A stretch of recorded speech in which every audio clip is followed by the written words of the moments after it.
Uşaqlar, əvvəlcə gəlin karbonun dəm qazına donor akseptor rabitəni izah etmək üçün elektron quruluşunu yazaq.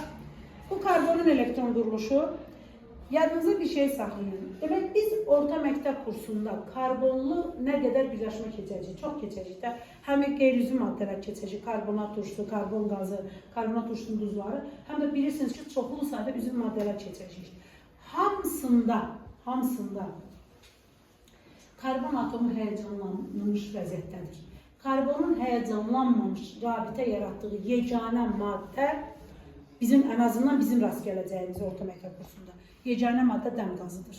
Ki, orada karbon atomu həyəcanlanmayıbdır.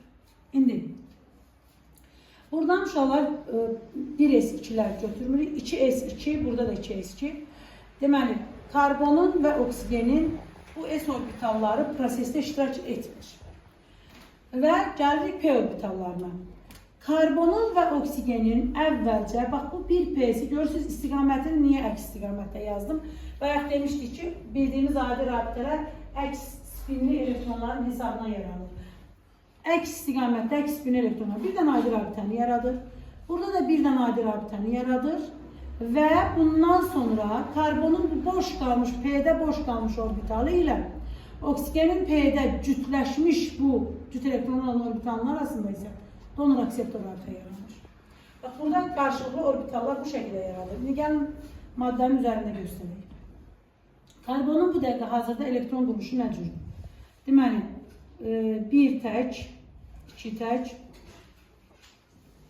oksigende də 1 tək, 2 tək və sonra bundan savayı, indi bu 2s2-ləri təsvir etməyəcəm. Karbonun P orbitalında oksigenin bir cütü var və karbonda bir dənə boş P orbitalı var. İlk öncə karbonla oksigenin arasında bu təklər boşalaşır və bilirsiniz ki, oksigenin elektromənfiliyi çoxdur deyə elektron qoşası oksigenə doğru yaxınlaşır, sıxlaşır və sıxlaşdıqda bu zaman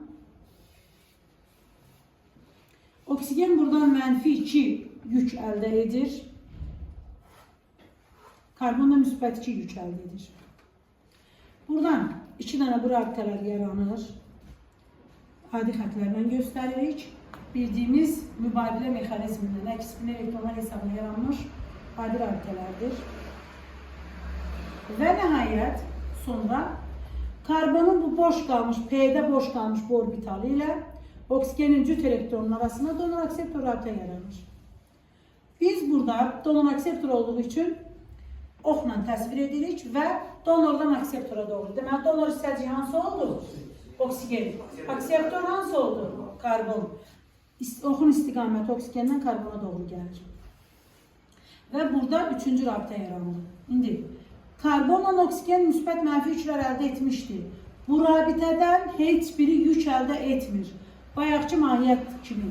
Oksigende cüt elektronlar var. Bu cüt elektronları karbona verməz, elektromənfiliyi yüksəkdir deyə. Karbonda isə elektron yoxdur ki, oksigene versin. Məhz bu rabitədən heç bir yük əldə etmir.